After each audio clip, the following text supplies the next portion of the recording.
안녕하세요. 생생법률쇼 진행을 맡은 양지민입니다. 갖가지 사건, 사고가 일어나고 있는 요지경 세상 생생법률쇼에서는 크고 작은 법률 문제로 어려움을 겪고 있는 여러분들을 위한 법률 상담은 물론이고요. 세상을 들썩이게 하는 이슈들을 법적으로 풀어보는 시사법률 토크까지 준비가 되어 있습니다. 법률과 관련해 궁금한 내용이 있으신 분들은 상담 전화 02557-8295번으로 연락을 주시거나 법률방송 홈페이지에 접속하신 후 법률 상담에 문의 남겨주시면 됩니다.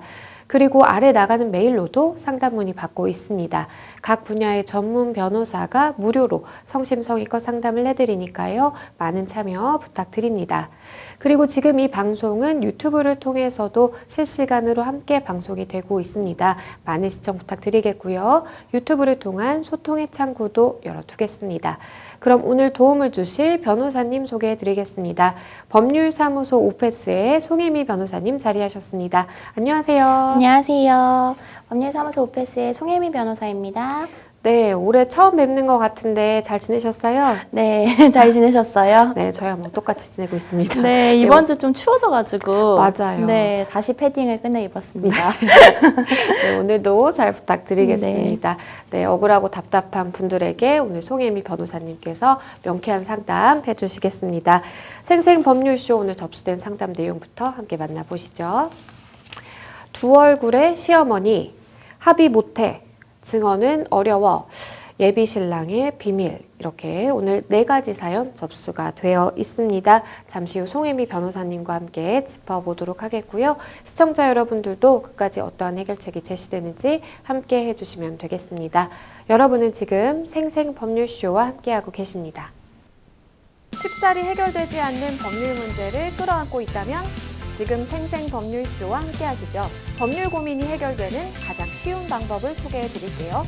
첫째, 02557-8295번으로 전화를 한다. 둘째, 법률방송 홈페이지에 접속해서 법률상담 게시판에 문의를 남긴다. 셋째, 지금 화면에 나오고 있는 이메일 주소로 사연과 연락처를 보낸다. 생생법률쇼가 자랑하는 각 분야의 전문 변호사가 여러분의 더부룩한 속을 뻥 뚫어드립니다. 속 시원한 스파클링 법률 상담 프로그램 생생법률쇼. 지금 바로 전화주세요.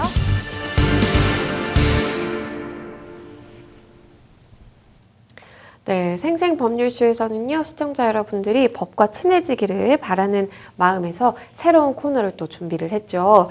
오늘 수요일에는요, 변호사가 알려주는 실전 소송 팁, 을지로 시간 마련해 봤습니다.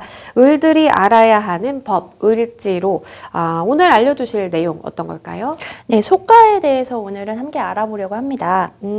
속가. 많은 분들이 뭐 들어보셨다 하시는 분들도 계실 수 있을 것 같고 아니면 이게 나 처음 듣는데? 라고 생각하시는 분도 계실 것 같아요. 속가라는 게 무엇인지 좀 설명을 해주시죠. 네, 이제 속가라고 하면은 원고가 소송을 제기할 때 소송을 통해서 이제 달성하려는 목적이 갖는 경제적 이익이 얼마냐 이거를 평가한 금액을 뜻합니다. 그래서 속가가 결국 원고한테 중요한 이유는 이제 인지송달료가 속가를 기준으로 산정이 되기 때문이죠. 네, 그래서 원고는 반드시 내가 목적으로 하는 그 속가를 알아야만 내가 소송을 제기를 할지 그리고 제기를 하면서 이제 어떤 비용이 들지를 좀 예상을 할 수 있을 것 같은데요. 그러면 속가 산정 기준은 좀 어떻게 이루어질까요? 네, 우리나라에서는 이제 민사소송 등 인지 규칙에 따라서 속가를 정하고 있습니다. 그래서 규칙에 나와 있는 대로 속가를 계산하시면 되는데요. 이제 원고가 청구 취지로서 구하는 범위 내에서 원고의 입장에서 볼 때 전부 승소할 경우에는 이제 얼마를 받게 되냐, 아니면 금액이 아니라면 그 경제적 이익은 어느 정도로 평가하는 게 맞냐라는 것을 원칙으로 하고 있습니다. 그래서 속가는 이제 소송을 제기할 때 인지소송료를 함께 납부하도록 되어 있기 때문에 그때 산정이 되게 됩니다. 그래서 소장에서 이제 속가 산정을 위한 자료, 예를 들어서 부동산이다 그러면 뭐 등기부등본이라든지 뭐 이런 것들을 함께 제출하도록 되어 있습니다. 네, 그러면 하나하나씩 좀 살펴볼 텐데 물건 등 가액의 소가 산정 방법 어떻게 될까요? 네, 일단 이제 금액이 정해져 있는 부분이 있다라고 하면 그 금액으로 생각하시면 가장 간단합니다. 네. 근데 만약에 금액이 나와 있지 않다, 뭐 토지나 건물이라서 지금 현재 뭐 현금화되어 있는 것이 아니다라고 할 경우에는 토지는 이제 개별 공시지가의 100분의 50을 곱한 금액, 건물은 시가 표준액의 100분의 50을 곱한 금액, 선박, 차량, 기계장비, 회원권 등은 그 시가 표준액, 유가증권은 액면 금액이나 이제 표창 권리의 가액, 그리고 그 외에 유가증권 이외의 증서의 가액은 20만 원으로 환산하도록 되어 있습니다. 네, 토지나 건물 그리고 유가증권, 유가증권 이외의 증서의 가액 이렇게 좀 구분해서 봐야 된다는 점 아시면 좋겠습니다. 그러면 물건에 대한 권리 같은 경우에는 이게 가액 산정이 가능할까 싶기도 한데 산정 방법 어떻게 될까요? 네, 뭐 소유권 같은 경우에는 그 물건의 가액으로 하면 되니까 이제 사실상 조금 다른 것보다는 간단한 편이고요. 뭐 점유권 같은 경우에는 물건 가액의 3분의 1, 지상권이나 임차권 같은 경우에는 물건 가액의 2분의 1, 지역권은 승역지 가액의 3분의 1, 담보물권은 피담보 채권의 원본액, 근저당권은 채권 최고액, 전세권은 전세 금액으로 하도록 정해져 있습니다. 네, 권리도 사실 다 같은 권리가 아니라 뭐 소유권인지 점유권인지 담보물권인지 다양한 사실 이제 권리가 있고 내가 어떤 권리를 목적으로 하는지에 따라서 조금은 가액 산정 방법이 달라질 수 있겠다라는 점 아시면 좋겠습니다. 통상해소에 대한 소가 산정의 경우 어떨까요? 이제 통상해소라고 하면은 뭐 확인해소라든지 이런 것들을 얘기를 해서 이제 금액이 정해지지 않은 것들도 있고 뭐 금전 지급 청구의 소라고 해서 금액이 정해진 것들도 있습니다. 그래서 금전 지급을 청구하는 것 같은 경우에는 그냥 그 청구 금액을 하면은 되는데요. 이제 확인해소 같은 경우에는 이제 아까 말씀드린 민사소송 등 인지 규칙에서 정하고 있는 가액들이 있습니다. 그래서 그 가액에 따라서 정하게 됩니다. 뭐 예를 들어서 뭐 정기금이다, 1년에 얼마다, 뭐 이런 부분이 있는 거는 그 정기금의 합산 금액으로 되게 되어 있고요. 뭐 물건 등의 인도, 명도, 뭐 이런 경우에는 소유권 가액의 2분의 1, 뭐 이런 식으로 인지규칙 제12조에서 정하고 있습니다. 네, 뭐 일반적으로 우리가 늘 생활하면서 이렇게 맞닥뜨리는 부분은 아니기 때문에 좀 어렵다고 느끼실 수도 있을 것 같아요. 근데 이제 우리가 법률이 관련해서 마련이 되어 있고 그 법률에서 정하는 그 기준에 따라서 사실 어떻게 보면 좀 기계적으로 이루어진다라고 좀 봐주시면 될 것 같아요. 등기 그리고 등록 등 절차에 관한 소가 있는데 그에 대한 소가 산정은 또 어떻게 될까요? 네, 등기 같은 경우에도 이제 소유권 이전 등기의 경우에는 물건 가액으로 그리고 재산 물건의 설정 등기 같은 경우에는 뭐 지상권이냐, 담보 물건이냐, 지역권이냐 이렇게 다 나누어져 있어서 뭐 규칙에 따라서 어떤 거는 물건의 가액의 2분의 1, 어떤 거는 가액의 3분의 1 이렇게 정해져 있습니다. 근데 사실 이런 부분들은 이제 저희가 보통은 전자소송으로 이제 넣게 되는데 전자소송에 가면은 이제 거기에 계산기가 있어서 계산을 해보실 수가 있기 때문에 가액이 2분의 1이면 내가 계산을 하면 어떡하지? 라고 이제 걱정이 되시면 거기에서 얘기하는 것들을 이제 입력을 하시면 계산기를 돌려서 이제 금액이 딱 나오게 되는 시스템으로 되어 있어서 예. 그래서 실제로 접수를 하실 때는 그렇게 어렵게 느껴지시진 않을 겁니다. 그러면 어쨌든 뭐 다양한 경우를 우리가 이제 들어서 그리고 법률에 규정이 되어 있는 뭐 권리를 목적으로 한다라든지 뭐 어떠한 뭐 금액을 목적으로 한다라든지 다양한 부분 짚어주셨는데요. 그런데 소가를 산정할 수 없는 경우도 있지 않을까라는 네. 또 생각도 듭니다. 그런 경우에는 어떨까요?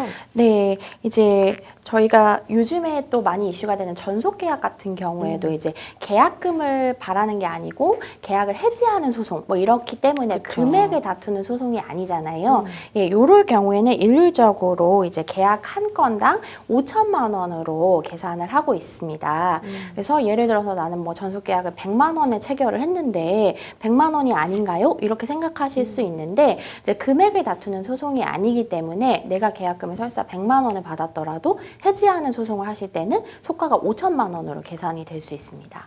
네, 말씀해 주신 것처럼 속가를 산정할 수 없는 경우에는 우리가 일반적으로 5천만 원이라는 속가를 딱 정해두고 그렇게 이제 진행을 한다라고 보시면 될 것 같아요. 사실 이제 뭐 변호사를 선임해서 하시다 보면 이런 것까지 직접 이제 하실 필요는 없는 경우도 있을 수 있겠지만, 하지만 그래도 적어도 내가 하는 소송의 뭐 속가가 어느 정도인지, 대충 뭐 인지대가 어느 정도 나오는지 이렇게 그 원리를 또 알고 계셔야 대응을 하실 수 있기 때문에 또 한번 짚어봤습니다. 을들이 알아야 하는 법, 을지로 시간이었습니다. 네, 지금부터는 우리 생생법률쇼가 자랑하는 무료 법률 상담으로 넘어가 보겠습니다. 첫 번째 상담, 전화 상담 연결이 되어 있는데요. 안녕하세요. 안녕하세요. 네, 어떤 점이 궁금해서 연락 주셨을까요? 그게 아니라 제가 저희 그 시아버님이 지난해 이제 돌아가시면서 남겨주신 재산이 있는데요. 네. 그 재산이 꽤 돼요. 그 할아버지 때부터 상속받은 땅도 있고 또 살고 계신 아파트도 있었어요. 네. 근데 저희 어머님이 저희 남편을 설득해서 땅과 아파트를 일단 본인 명의로 이렇게 분할을 하셨어요. 그래서 저희한테는 이제 처분을 하게 되면 남편한테 어느 정도 이렇게 주의로 약속을 하셨는데, 네. 근데 아버님이 이제 돌아가시고 나서는 아예 모른 척을 하고 계세요. 뭐 못 주겠다라고 하시고 계시는 거죠. 근데 저희는 이제 일단 그때 합의서까지 써주면서 80% 이상 재산을 넘겨드린 상황이고, 네. 이게 또 어머님이 또 알고 보니까 남편의 새어머님이시더라고. 저는 몰랐거든요. 네. 예, 그래서 어머님이 원래 되게 잘 지냈는데 지금은 뭐 거의 저희 이름 사람이라고 취급을 안 하시는 것 같아요. 부지를 안 하시고 계신데 이걸 또 어떻게 하면 좋을지 해서 네. 연락을 드렸어요.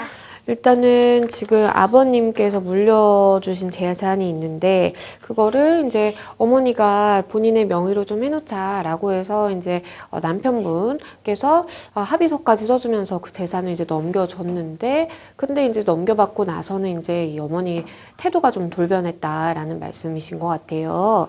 제 옆에 송혜미 변호사님 자리에 계신데요. 변호사님과 말씀 나눠보실게요. 네, 안녕하세요. 전 송혜미 변호사입니다. 안녕하세요, 변호사님. 네, 안녕하세요. 지금 제가 몇 가지 조금 더 확인해 볼 부분이 있을 것 같은데요. 네. 네, 이 새어머님이시라고 하셨는데 혹시 이 분이 아버님이랑 혼인 관계, 법률혼 관계신가요? 아니면 사실혼 관계신가요? 법률 혼인 관계십니다. 그러면 이제 돌아가시고 나서 상속을 할 때 협의 상속 분할로 이제 전부 시어머님이 상속받는 것으로 신고를 하셨다는 말씀이신가요? 네, 맞습니다. 사전 증여가 아니고 이제 협의 분할 신고하실 때 이제 그렇게 하셨다는 말씀이시고, 그러면은 이제 아까 보니까 합의서를 써줬다고 하셨는데 또 말씀하실 때는 처분하게 되면 어느 정도 주겠다 이런 얘기는 또 남겨져 있는 기록이 없다라고 해주신 것 같아서, 그럼 합의서 내용에는 그냥 어머님한테 다 명의로 어머님 이름으로 한다 뭐 요렇게만 그냥 하신 건가요? 네, 그게 합의서라는 게 뭐 네. 공증을 거친 것도 아니고 대충 네. 뭐 어머님께 뭐 그렇게 이렇게 분할하고 이렇게 만약에 처분하게 되면 이렇게 주겠다라고 써야 되는데 그건 없더라고요. 그냥 한다까지만 있었더라고요, 보니까. 이렇게 어머님 명의로 한다 요렇게만 네. 적혀 있고, 지금 나중에 어머님이 처분하시고 나면은 남편분 지분을 뭐 온전히 배분해 준다 이런 얘기는 없었다는 말씀이신 거죠? 네네. 지금 남편분이랑 새어머님 관계에서 이제 새어머님은 법률로는 맞으신데 혹시 입양의 의무를 알고 계시나요? 저희 남편이 입양 네. 올라가 있는. 네, 새어머님과의 관계에서. 예, 같이 이렇게 올라가 있는 걸로 알고 있어요. 예. 그러면은 지금 새어머님과도 가족 관계로 올라가 있는 거네요. 네네.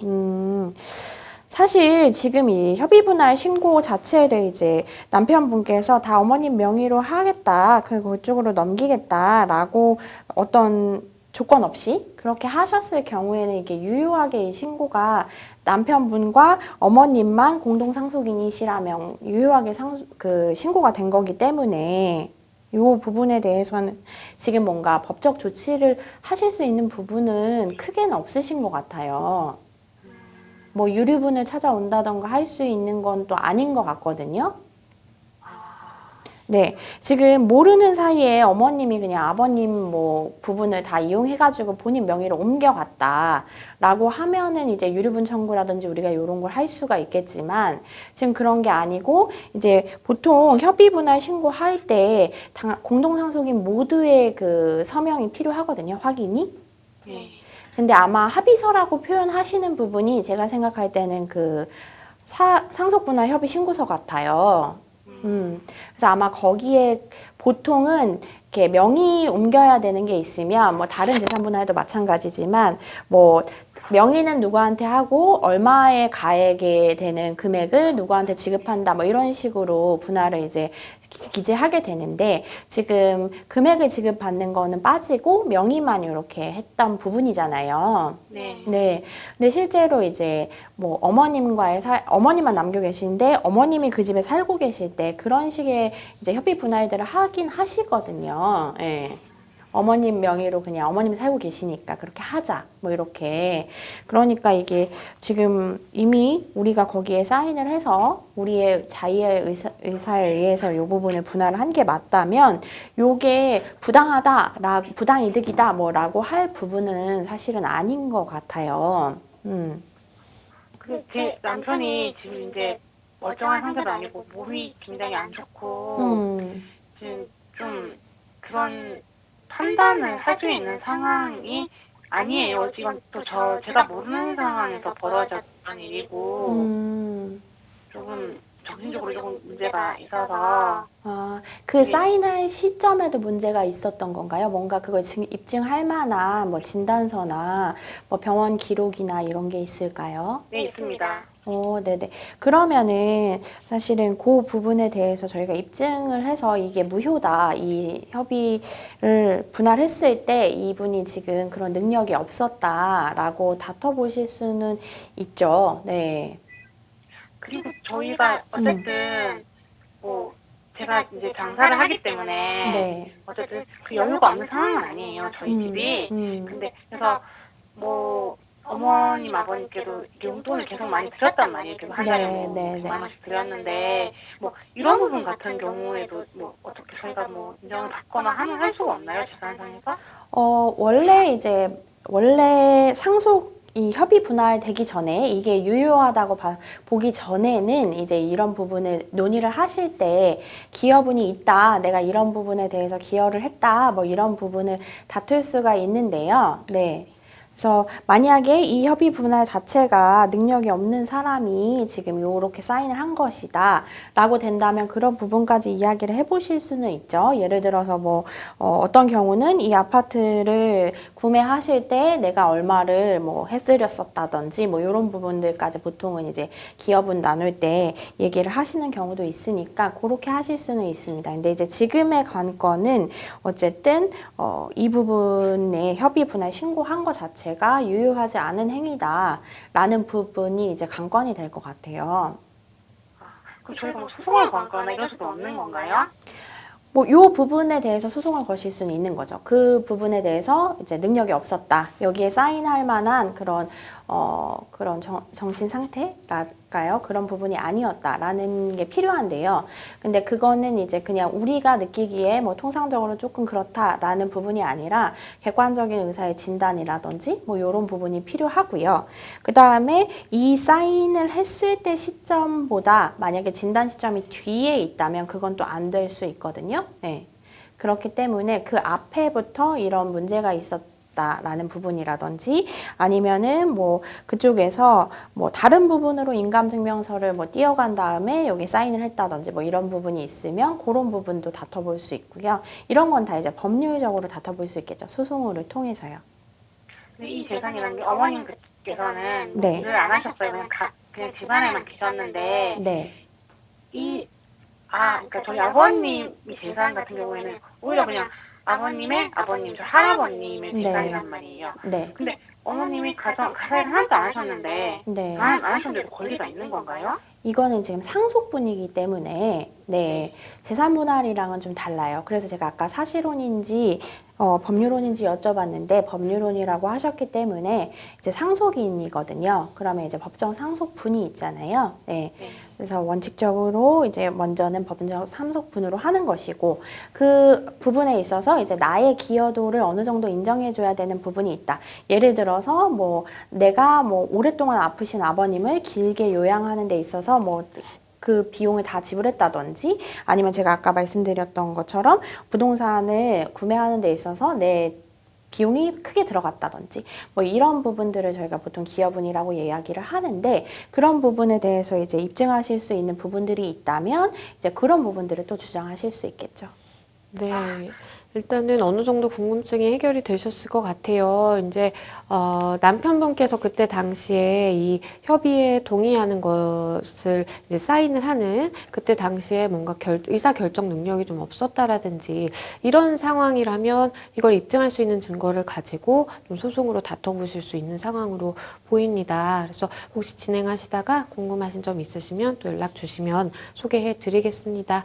네, 오늘 전화 주신 궁금한 하나 더 있어서요. 네네. 네, 다른 저희 또 친정 쪽이고요.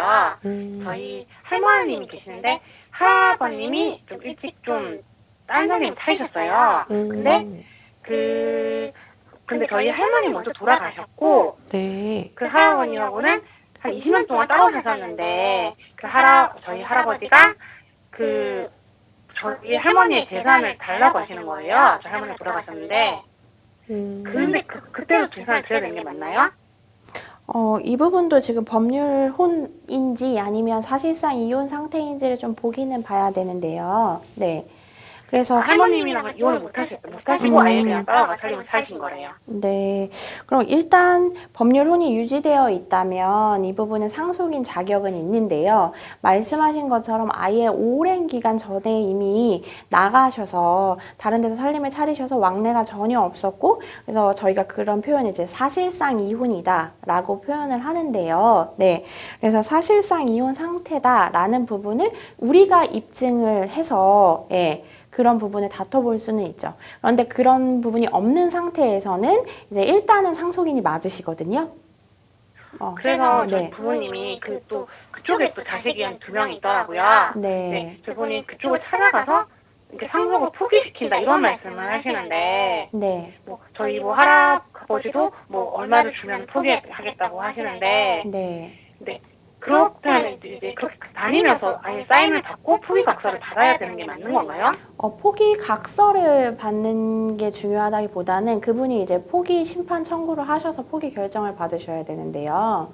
상속 포기 결정을 이제 보통 이제 상속 포기도 저희가 이제 안 받는 거라고 생각을 하니까 이제 주민센터 같은 데 가서 그냥 신고하거나 아니면 내가 그냥 써주면 된다 합의서처럼 이렇게 생각을 하시는데 사실은 이제 가정법원에서 포기 결정을 받으셔야 되거든요. 심판 청구 결정을. 그래서 이 사람은 상속 포기한 사람 이렇게 확실하게 인정을 받으려면은 이제 관할 가정법원에서 나는 상속 포기하겠다라는 심판 청구서를 냅니다. 예. 그래서 할아버님이 그 심판 포기 결정문을 받으시면 이제 권한이 없으신 거예요. 네.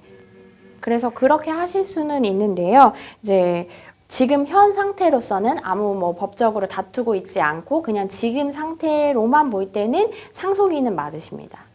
그래서 그 자식들 같은 경우는 저 할머니 자식이 아니잖아요. 네. 아니고 그 할아버님이 나가셔서 이렇게 다시 살림 차리셔서 낳은 자식들인데 네. 그 자식들한테도 상속을 하는 거 맞나요? 저희 할머니 재산인데? 그렇지는 않죠. 지금 그 새로운 계모분의 자녀들이라고 하면은, 네. 그리고 지금 사실상 이혼 상태라서 이미 왕래가 없는 상태에서 지금 태어난 자녀들이라고 한다면, 특별히 어머님이 입양을 하신 부분이 아니시라면, 네. 지금 할머님이 먼저 돌아가신 상태라고 하셨으니까요. 네. 네, 맞습니다. 네. 할아버님이 먼저 돌아가신 거면 또 달라지는데요. 네. 그런 게 아니니까, 네. 그 권리가 없는 거네요. 네, 지금 현재로서는. 네. 알겠습니다. 감사합니다. 네, 혹시 더 궁금하신 사항 있으시면 또 연락 주시면 소개해 드리겠습니다. 감사합니다. 감사합니다.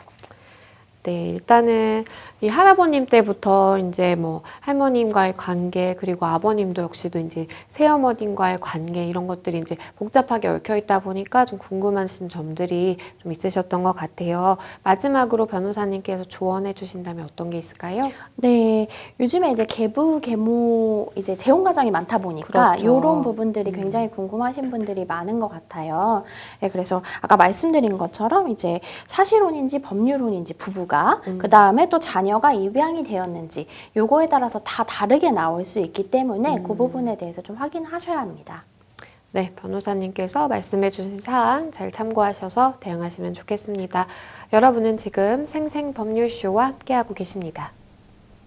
쉽사리 해결되지 않는 법률 문제를 끌어안고 있다면 지금 생생법률쇼와 함께하시죠. 법률 고민이 해결되는 가장 쉬운 방법을 소개해 드릴게요. 첫째, 01557-8295번으로 전화를 한다. 둘째, 법률방송 홈페이지에 접속해서 법률상담 게시판에 문의를 남긴다. 셋째, 지금 화면에 나오고 있는 이메일 주소로 사연과 연락처를 보낸다. 생생법률쇼가 자랑하는 각 분야의 전문 변호사가 여러분의 더부룩한 속을 뻥 뚫어드립니다. 속 시원한 스파클링 법률 상담 프로그램 생생법률쇼, 지금 바로 전화주세요.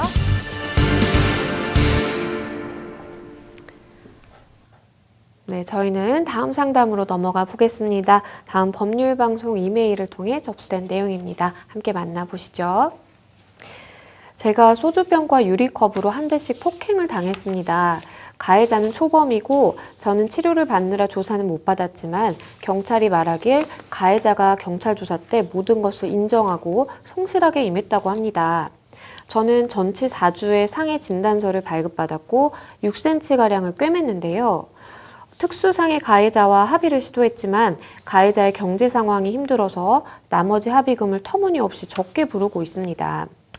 그래서 합의를 하지 않고 강력처벌 탄원서를 넣을 계획인데요. 이런 경우에 가해자와 합의가 없으면 무조건 처벌이 되나요? 아니면 집행유예로 나올 수도 있는 건가요? 일단은 폭행을 당하신 상황이시고 뭐 6cm가량을 꿰맸다라고 말씀을 하시니까 굉장히 좀 심한 수준의 폭행을 당하신 것 같습니다. 그리고 전치 4주의 상해 진단서까지 지금 발급받은 상황이다라는 말씀을 주셨어요. 우리가 이런 상황에서 나 폭행당했어 라고 이야기를 하긴 하는데 폭행죄도 있고 또 상해죄도 있잖아요. 네. 변호사님, 어떤 경우에 해당한다고 봐야 될까요? 저희가 보통 이제 상해 진단서로 상해가 3주 이상으로 나왔다. 라고 했을 때 이제 상해죄라고 이야기를 하는데요. 이제 간단히 설명하면 신체에 대한 일체의 이제 유형의 행사는 폭행죄에 해당합니다. 그래서 이제 폭행을 가해서 피해자가 이제 다쳤다면 더 크게 할 수 있는 상해죄가 될 수 있는 부분인 거죠. 그래서 이제 뭐 저희가 뭐 극단적으로 말하면 뭐 삿대질을 했다라든지 물을 뿌렸다 이런 것들도 폭행죄가 될 수 있다고 하지만 그런 부분들은 또 상해죄는 안 되잖아요. 물리적으로 뭔가 신체에 어떤 다침이랄까 상해를 입혔다라고 할 만한 부분이 있을 때 이제 상해죄가 되는데요. 그렇게 생각하시면 될 것 같습니다. 네, 변호사님께서 상해죄와 폭행죄에 관해서 이제 말씀을 주셨는데, 그런데 이제 이 사연에서 우리 상담자분께서 언급을 하시길 특수상해 가해자라고 이제 상대방을 칭해 주셨어요. 우리가 또 상해죄에 대해서는 지금 방금 짚어주셨는데, 그럼 특수상해는 뭐고 일반 상해는 뭘까라는 또 생각도 듭니다. 어떤 차이가 있는 걸까요? 네, 일단은 이제 특수가 붙으면 조금 더 중한 죄다라고 간단하게 말씀드리면 될 것 같고, 일단 뭐 2명 이상의 사람이 이제 상해죄를 입혔다거나 아니면 위험한 물건을 사용을 해서 상대방을 다치게 했을 때 이 특수상해죄에 해당할 수가 있습니다. 네, 위험한 물건의 기준은 항상 일률적으로 어떤 거 이상 위험한 물건 이렇게 되어 있는 것은 아니고요. 상대방이 공포심을 느껴야 되는 물건이거나 이제 날카롭고 생명에 해를 입힐 정도의 물건을 사용하지 않았다고 하더라도 그 부분이 어떻게 소지에 문제가 될 수 있게 소지를 해서 상해를 입혔다면 그 부분은 특수상해죄가 될 수 있습니다. 네. 상해죄와 우리가 이제 특수상해죄 이렇게 특수를 앞에 붙여서 부르기도 하는데 그 차이점에 대해서 설명을 해주셨습니다. 그런데 이제 우리 상담자분의 지금 고민은 일단은 합의금이 좀 내가 만족할 만한 수준이면 합의를 해줄 생각도 있는데 그런데 이게 너무 터무니없이 적은 상황이다 보니까 이걸 내가 합의해주지 않고 그냥 엄벌해달라라고 이제 탄원서를 좀 넣어야 되겠다라는 생각도 하시는 것 같아요. 만약에 이런 상황이라면 가해자 같은 경우에는 이제 실형을 선고받게 되는 걸까요? 일단 이제 특수상해죄는 최소 1년의 유기징역에 처해지는 이제 중앙범죄입니다. 그렇기 때문에 어떤 경우에는 심한 경우 20년까지도 구형되고 이런 1년 이상의 유기징역부터 시작을 하기 때문에 벌금형은 내려질 수가 없는 거죠. 그래서 사건의 이제 피의자 혹은 이제 재판으로 가서 피고인이 된다면은 요 부분에 대해서 벌금형이 내려질 수 있냐? 그렇다면 그렇지는 않습니다. 네. 그런데 이제 가해자가 지금 초범이라고 말씀을 해주셨고, 그리고, 경찰한테 전해 듣기로는 굉장히 뭐 조사에도 성실히 임했다라는 이야기를 전해 들으신 상황인 것 같아요. 그렇다면, 뭐 집행유예형이 선고받을 수 있는 상황도 될까요? 가능성만 물어보신다면 뭐 집행유예도 가능합니다. 근데 지금 어쨌든 전치 4주라고 하셨고 네. 특수상해라고 하셨기 때문에 이제 초범인 점이나 뭐 피해자랑 합의를 위해 노력하고 있다 뭐 이런 부분들이 잘 어필이 된다면 이제 집행유예가 될 수도 있고 뭐 실형이 나올 수도 있고 초범이라서 좀 집행유예 가능성도 좀 있지 않나 크게 있지 않나 이런 생각이 드는데요. 지금 가능성만 물어보시면 역시 있다고 말씀드리고 뭐 그렇다면 확실히 집행유예가 되는 거냐 내가 어차피 합의해주든 안 해주든 이렇게 물어보시면 좀 그렇지는 않습니다. 예. 그래서 약간 애매한 선상에 있기 때문에 이거는 담당하는 아마 변호사도 이제 답변을 딱 드릴 수는 없는 상황인 것 같습니다. 네, 일단은 많은 분들이 이제 이런 비슷한 형사 사건에 이제 연루가 되시가 되면 합의를 해야 될까? 아니면 합의를 혹시 내가 안 하게 되면 이거는 나의 혹은 뭐 상대방의 이제 이게 좀 불리하게 작용을 할 수 있을 텐데 그러면 이 차이가 굉장한 또 큰 차이를 불러오는 걸까라는 또 생각도 많이 하실 것 같고요. 탄원서를 작성을 하는 경우에는 그러면 정말 상대방이 내가 바란 만큼 또 엄벌에 처해질까라는 여러 가지 궁금증이 드실 것 같은데 이렇게 탄원서를 작성해서 피해자가 제출을 하는 경우에 실제로 법원에서 선고를 할 때 영향을 크게 주게 될까요? 네, 이제 유무죄를 판단한 이후에 유죄라고 보인다고 할 때도 양형조사라는 거를 합니다. 그래서 그거를 평가하는 요건 중에 반성하고 있는지 피해자와는 합의가 되었는지 예를 들면 뭐 피해자의 피해가 보전이 되었는지 뭐 이런 부분들을 평가를 하게 됩니다. 그래서 이제 피해자분께서 강력처벌 탄원서를 제출하면서 나는 뭐 합의를 한 적도 없고 사과를 받은 적도 없고 뭐 반성하고 있다는데 전혀 뭐 그렇지 않고 뭐 이런 식으로 써서 내신다면 그 부분에서 이제 다 참작이 되기 때문에 그런 부분들이 영향을 줍니다. 네. 그러면 마지막으로 우리 상담자분께 좀 조언 주신다면 어떤 게 있을까요? 네, 사실은 이제 당사자분들께서 그런 부분을 많이 물어보세요. 집행유예가 실질적으로는 벌금형보다는 위인데도 불구하고 어떤 벌금을 내는 것도 아니고 뭐 인신이 구속되는 것도 아니기 때문에 오히려 되게 좋은 것 같다, 피고인이. 네. 그렇기 때문에 내가 차라리 이 사람이 합의를 해주고 뭐 집행유예를 받게 하는 거는 내가 오히려 그 사람 좋게 해주는 것 같다, 이런 생각들을 많이 하시는데요. 사실은 저희가 이제 변호사 입장에서 봤을 때는 그렇지는 않거든요. 네. 그러니까 요 부분에 대해서 이제 고를 수도 있기는 하지만 이제 내 상황을 봤을 때 내가 정말로 합의를 해줘도 되겠다. 이 사람 마음에 내가 이 사람이 합의를 하자고 하면은 사과받고 이제 그럴 수 있겠다라고 하시면 이제 선택의 문제인 거죠. 당사자분의. 그래서 그런 부분들을 좀 생각해 보셨으면 좋겠습니다. 네, 우리 상담자분께서 가장 고민하고 계시는 그 이제 내가 과연 합의를 해줘야 될까 아니면 엄벌해달라는 이 탄원서를 좀 내야 될까라는 그 부분에 따라서 좀 어떻게 이제 그 가해자의 운명이 좀 결정이 될 수 있는지 그런 부분들 법적으로 짚어봤습니다. 잘 고민을 좀 해보시면 좋겠습니다.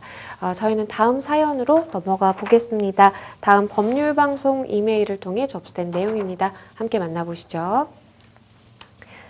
1년 정도 지난 폭행 사건의 목격자로 증언을 하고 왔습니다. 증언 도중에 긴장한 나머지 기억이 잘 나지 않는다고 했다가 변호사 측에서 살짝 압박을 강하게 하셔서 최대한 남아있는 기억으로 말한 부분이 있습니다. 혹시 이게 위증죄가 될 수 있는지 궁금한데요.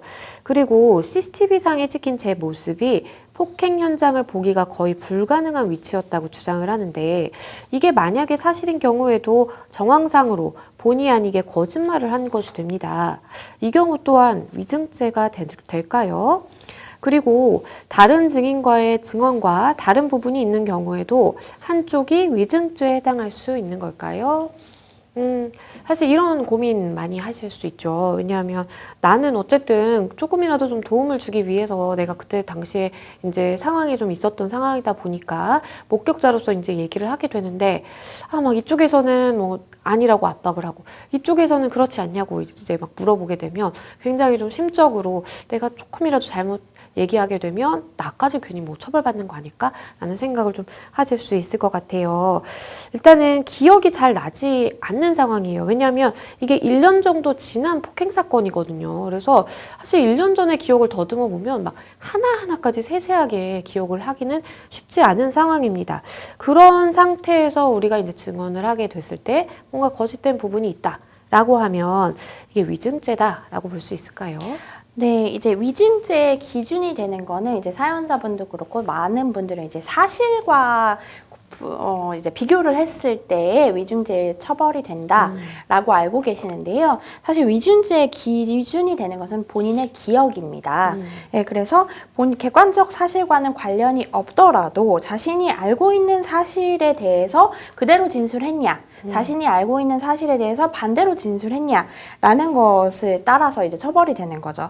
그래서 객관적 사실과는 관련이 전혀 없거나 반대가 되더라도 자신이 알고 있는 사실에 대해서 그대로 본인의 기억대로 이야기를 했다면 위증죄가 되지 않는 것이고, 반대로 이제 자신이 알고 있는 사실에 반대되는 거짓말을 했다. 기억이 안 나는데 뭔가 막 짜집어서 만들어서 막 얘기를 했다. 사실에 부합하게 이야기를 했다라고 하면은 뭐 CCTV 상황과 똑같이 이야기를 하셨다고 하더라도 본인 기억과는 다르기 때문에 위증죄로 처벌받을 수 있는 거죠.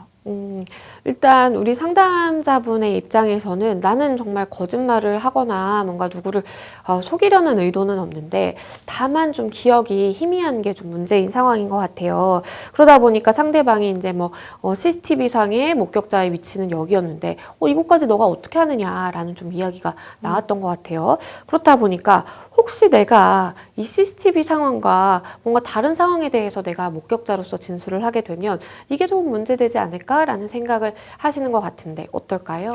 네, 방금 전에 말씀드렸던 것과 같은 맥락으로 실제 사실과 다르더라도 지금 사연자분이 진실이라고 믿고 그 부분을 본인의 기억에 따라서 증언하셨다면 이 부분은 위증죄가 성립하지 않습니다. 대법원에서도 이제 선서한 증인이 자신의 기억에 반하는 사실을 진술하는 것이 이제 위증죄인 것이고, 사실에 부합하지 않는다고 하더라도 본인의 기억대로 증언했다면 곧바로 위증이라고 단정할 수는 없다라고 판결하고 있습니다. 네, 그러면 우리 상담자분께서 이제 궁금하신 세 번째 사항, 다른 또 증인이, 목격자가 있는 것 같아요. 근데 이제 내가 하는 이야기와 그가 하는 이야기가 이제 다르다 보니까 혹시 그럼 둘 중에 한 사람이 또 처벌받는 거 아닌가라는 걱정을 하시는 것 같은데 이건 어떨까요? 이 부분도 이제 마찬가지로 허위의 진술을 했다든지 아니면 본인의 기억에 반해서 이야기를 했다든지 그렇다면 이제 위증이 될 수 있는데요. 그렇지 않고 이제 다소간에 서로가 이야기하는 부분이 다르다라는 것만으로는 곧바로 둘 중에 누군가가 처벌이 되는 것은 아닙니다. 합니다. 그래서 이제 보통 위증죄나 뭐 아니면은 이제 사실 확인서 같은 것을 적어줬을 때 이제 이 부분이 자기 고소하고 싶다라고 이제 당사자분들께서 이야기를 하시는 경우들이 많이 있는데요. 이제 다소간의 과장이라든지 일부분 좀 서로 얘기하는 증언이 다르다든지 하는 그런 사실관계의 팩트만으로 곧바로 저희가 뭔가 혐의가 입증이 되어서 고소를 하면 처벌이 바로 되고 뭐 이런 부분들은 아닙니다. 네, 위증죄에 대해서 변호사님께서 이미 이제 설명을 해주시기는 했는데 어떤 경우에 성립을 하는지 그리고 또 어떤 처벌을 받게 되는지 좀 설명을 해주시죠. 네, 일단 형법 152조 1항에서 이제 이야기를 하고 있는데요. 허위의 진술을 했을 때 위증죄가 성립한다고 되어 있습니다. 그래서 기준을 제대로 알기 위해서는 이제 필요한 것이 선서가 있고요. 이제 허위의 진술이 있습니다. 그래서 선서를 한 증인이 이제 선서서에 이제 양심에 따라 숨김과 보탬 없이 사실 그대로 말하고 만일 거짓이 있으면 위증의 벌을 받기로 맹세한다라고 이제 낭독하고 본인이 서명 날인까지 하게 되어 있거든요. 그래서 이런 선서를 한 사람이 이제 허위의 진술을 했다라고 하면은 이제 두 가지가 다 필요한 거죠. 선서만 있고 진술은 사실이다 라고 했을 땐 처벌이 안 되는 거고, 선서를 깜빡하고 그때 재판정에서 하지 않고 그냥 진술을 했다 그러면 또 역시 위증죄가 되지 않는 것이고요. 네, 그래서 허위의 진술인지 여부도 이제 그냥 단순히 사실에 반한다, 진짜 진실에 된 팩트는 요거다 라고 했을 때 그거에 반했다고 해서 처벌되는 것은 아니고요. 아까 말씀드린 것처럼 증인의 기억에 위배되는 사실을 진술했을 경우, 그것이 고의일 경우, 그럴 때 이제 처벌이 되게 됩니다. 네, 일단은 우리 상담자분께서 굉장히 좀 심리적으로 부담을 느끼고 계신 것 같아요. 그러다 보니까 내가 이거 안 하면 안 될까라는 생각도 하시는 것 같은데 증인이 증언을 거부할 수 있을까요? 네, 일단 소환장을 받으셨다고 한다면 이제 그냥 안 가버리는 것은 사실상 불가능하실 거고요. 소환장이 이미 송달이 됐다면 이제 출석을 하지 않거나 아니면 일방적으로 불출석 사유서만 내고 허가가 되지 않으면 과태료가 이제 날라올 수 있거든요. 그렇기 때문에 소환장을 이미 송달 받으신 상태라면 그 기일에 출석하셔서 내가 여차저차한 사유로 증언을 하고 싶지 않다라고 이제 출석하셔서 말씀을 하셔야 합니다. 네.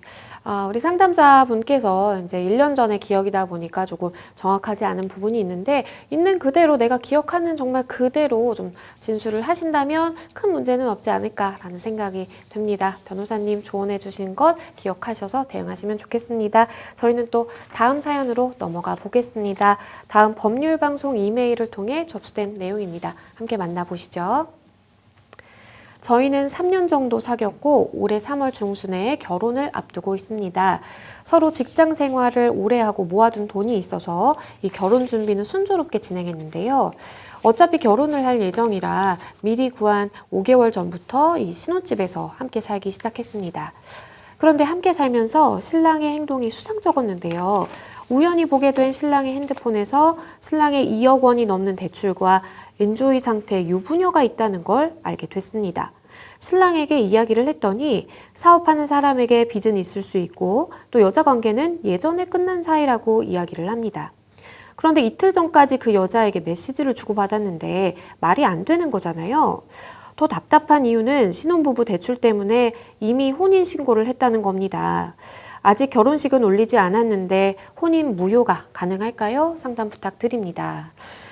일단은 결혼식을 코앞에 두고 계신 상황이고 이미 혼인 신고는 이제 하신 상황에서 예비 신랑에 대한 이제 충격적인 내용들을 좀 발견하게 되신 겁니다. 혼인 신고와 관련해서 이제 혼인 무효가 좀 가능할까요? 라는 말씀을 주셨어요. 뭔가 시간을 좀 되돌리고 싶다. 나 이거 없었던 일로 하고 싶은데 라는 마음이신 것 같은데 이게 가능할까요? 네, 이제 결론부터 말씀드리면 무효는 가능하지 않습니다. 네, 그래서 민법에서는 이제 815조 그리고 816조에서 혼인 무효의 사유와 혼인 취소의 사유를 두고 있습니다. 우리나라는 이제 혼인 무효 같은 경우에는 엄격하게 요 4가지 사유가 아니라면 안 되는데요. 이제 4가지 사유가 뭐냐면 당사자 간의 혼인의 합의가 없을 때, 그리고 혼인이 제809조 제1항의 규정을 위반한 때, 그다음에 직계 인척 관계에 있었거나 있던 때, 양부모계 직계 혈족 관계에 있었던 때라고 되어 있는데 지금 사실은 1번이냐 혼인의 합의가 없었냐라고 본다면 당시엔 이제 의사는 있으셔서 이제 혼인 신고를 자의에 의해서 하신 거기 때문에 이 부분은 좀 어려우실 것 같고 그럼 이제 취소냐 이혼이냐 가 남아 있을 것 같습니다.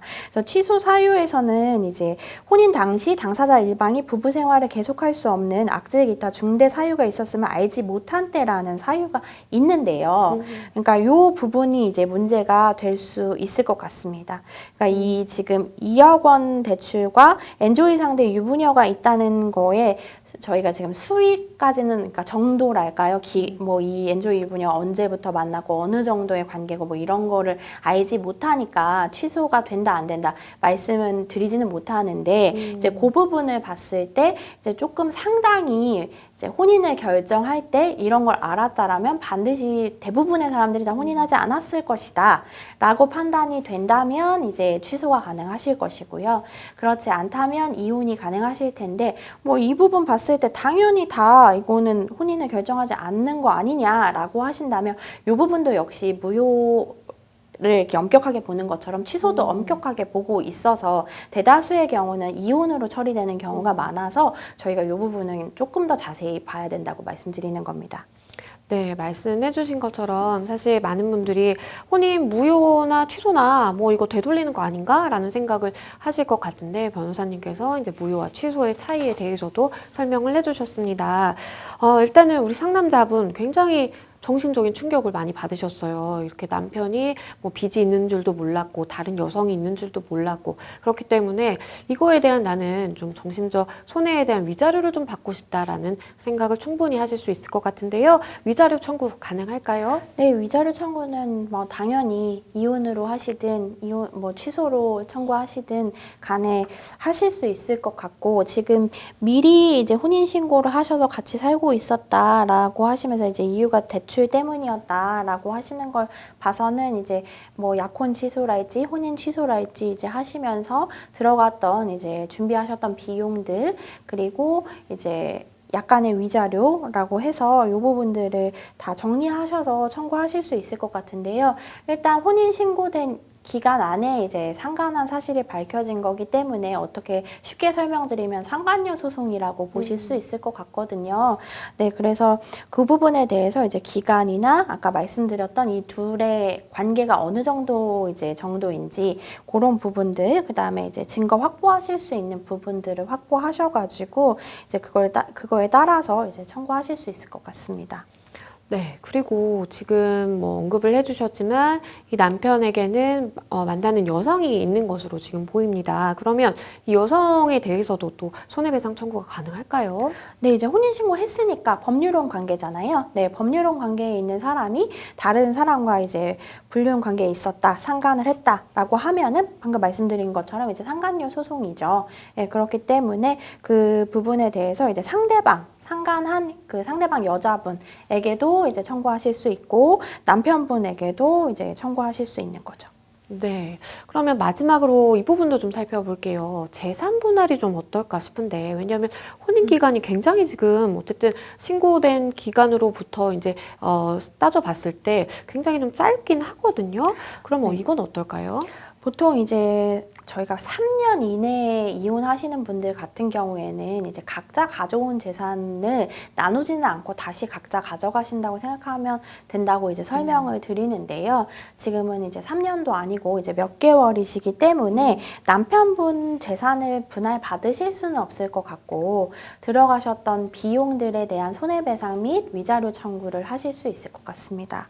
네, 말씀해 주신 것처럼 일단은 기간이 좀 굉장히 짧기 때문에 내가 어떤 남편이 물론 뭐 잘못하긴 했지만 남편이 가진 재산에 대해서 일부를 내가 주장하기는 좀 굉장히 어려운 상황이고 하지만 내가 입은 그 정신적인 손해에 대해서는 충분히 내가 위자료 청구를 통해서 내가 손해를 좀 보상을 받을 수 있겠다라는 말씀해 주셨습니다. 마지막으로 우리 상담자분께 조언 주신다면 어떤 게 있을까요? 네, 이런 일이 있을 때 이제 너무 화가 나니까 먼저 터트리시고 이제 나중에 증거가 없어요 이런 경우들이 많이 있거든요. 그렇죠. 그러니까 감정적으로는 너무 화가 나시겠지만 일단은 이제 나중을 위해서 증거 확보를 좀 하셔야 되니까요. 네, 그 부분을 조금 생각해 보셨으면 좋겠습니다. 네, 변호사님께서 말씀해 주신 것처럼 사실 지금 같이 산 기간이 뭐 한 5개월 정도부터 이제 같이 사셨다라는 말씀을 주셨는데 변호사님께서 말씀해 주신 것처럼 결국에는 우리가 뭐 위자료 청구를 하든 뭘 하든 간에 증거가 기반이 돼야 되기 때문에 필요하신 증거는 어느 정도 좀 확보를 해 두신 다음에 너무 감정적으로 아니고 법적으로 좀 해결 수순을 밟으시면 좀 어떨까라는 생각을 해봅니다. 혹시 또 진행하시다가 궁금하신 점 있으시면 저희에게 연락 주시면 또 소개해 드리도록 하겠습니다. 네, 생생법률쇼 마칠 시간이 다 됐는데요. 오늘 함께 해주신 송혜미 변호사님 감사합니다. 감사합니다. 네, 오늘 저희가 준비한 내용 여기까지입니다. 다음 시간에 더 풍성한 내용으로 다시 찾아뵙겠습니다.